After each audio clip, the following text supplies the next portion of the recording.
December 8, 2023, Amsterdam. While the city is sleeping, a massive makeover in the city's mobility is taking shape. In a carefully planned yet radical effort, the city's speed limit on nearly all arterial roads is decreased from 50 to 30 kilometers an hour. This is done for a variety of reasons, but mainly traffic safety and livability for those living along these roads. It created a new road category, something that represents both the living function as the traffic function. In Dutch, gebiedsomstattingsweg 30, or GOW30 in short. Such a big traffic change became quite influential to many people, leading to some mixed reactions.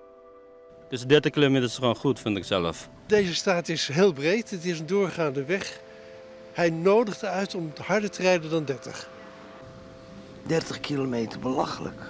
Je ziet gewoon dat mensen hier nog lekker het gaspedaal intrappen. En ik denk, als je 30 gaat rijden, dat er ook veel files komen of veel boze mensen. Als moeder zijn, dan denk ik wel dat het veilig is voor je. Nou, dat is niet jammer. De maatregel heeft wat effect, maar niet voldoende. En mede omdat er nog niet gehandhaafd wordt. A few years after Amsterdam made the bold move to slow itself down, the results have already begun to show. The city's own research report, published in June 2025, told a powerful story. Fewer crashes, calmer streets, less noise. Drivers too have started to adapt to this new reality. Not perfectly, but enough to show that change in collective behavior is possible.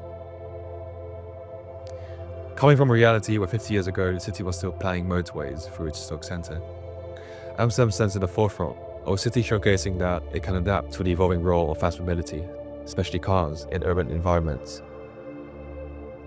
However, the city is also far from being fully there yet. So many streets, which had their speeds lowered, have yet to be redesigned following this new standard. There's a lot to be studied here, especially in the fine expertise of traffic engineering and street designing. But what if, instead of diving straight into this field full of models, data and theory, the focus shifts to what actually happens out there, on the roads and its users, and between all those groups and organizations responsible for managing them? What if the city itself became the research site? A kind of laboratory, but in real life. A living laboratory, you could say, watching how policy, design, and behavior meet in real life. Because sometimes the most revealing experiments are the ones that are already happening right in front of us.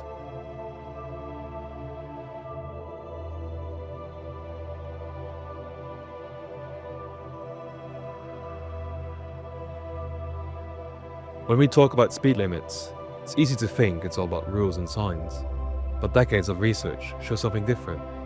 Drivers mostly react to the environment around them. Road layout, space, paving, even how enclosed the street feels.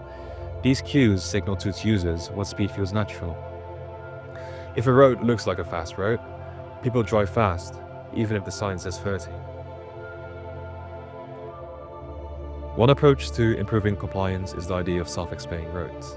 Streets designed so intuitively that drivers automatically adapt their behavior. The concept is simple. Make roads look and feel like the speed you expect. A calm, narrow street communicates to the driver that 30 is appropriate here. A wide, open and smooth road, that communicates 50. But not every street can be completely redesigned. That's where traffic calming measures, or TCMs, come in. Think of them as physical nudges that slow drivers down when the environment alone can't do the job. Speed bumps, raised crossings, chicanes, build-outs, small interventions that force drivers to adapt. They create a fluctuating speed profile, but they are effective and widely used in urban streets across the world. From all the policy documents and guidelines we reviewed, 4 key design variables stood out. These mostly shape how credible a 30 kilometers an hour street feels and how drivers behave within it.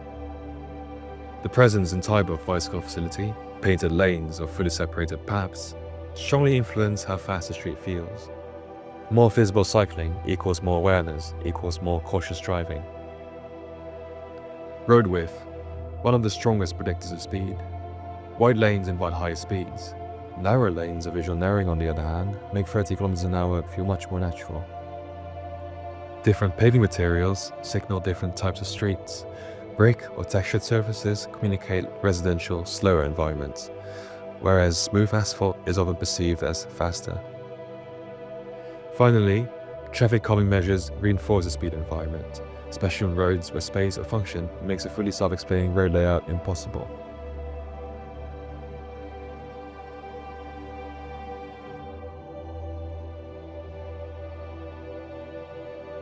So, how do we go about finding out as much as we can on the road behavior and the decision-making process behind its policies and design?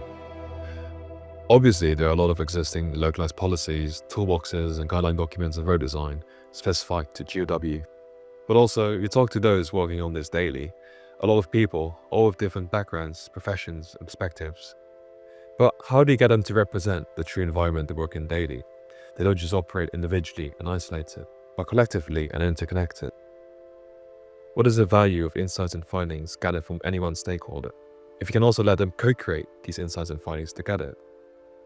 So we invite them and discuss jointly on what's important, what can be improved, and how to look into the future on this policy and design environment. During this co-creation session, which happened to be on the second year birthday of GOW 30, so there was cake, stakeholders did exactly this. Finding common ground on what is important, how to achieve effective road design and speed limit compliance, and which collaborations are needed. Partly just discussing this, partly applying their skills on an example case in the form of a collective workshop.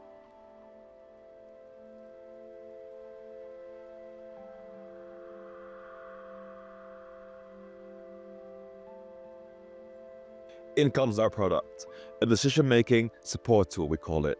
The idea, visualize the potential consequences of what decisions are made before they are implemented on the road. Thankfully, we live in a day and age where AI exists, so there's a lot of opportunity for doing this. So, how does it work? You start by uploading a photo of any street you want to redesign. The tool then guides you through a structured, step-by-step framework based on the design logic we uncovered in our research.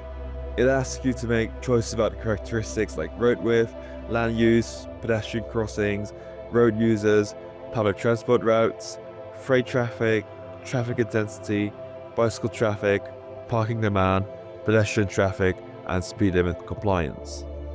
Once these structured steps are completed, the model then generates a redesigned image of the same street with corresponding explanation provided,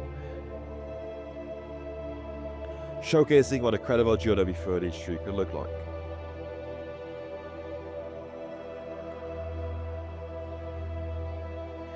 It's important to understand that this tool is not meant to replace the work of road designers or engineers. Rather, it helps visualize the logic in a fast and accessible way for anyone outside of that expertise, creating a starting point for public dialogue and for finding situations that suit everyone's interests. And yes, it is only a prototype, but even in this early stage, it shows what becomes possible when knowledge is shared openly and decisions are made together. Because in the end, it's collective understanding and not individual expertise that creates the urban environment that we all treasure.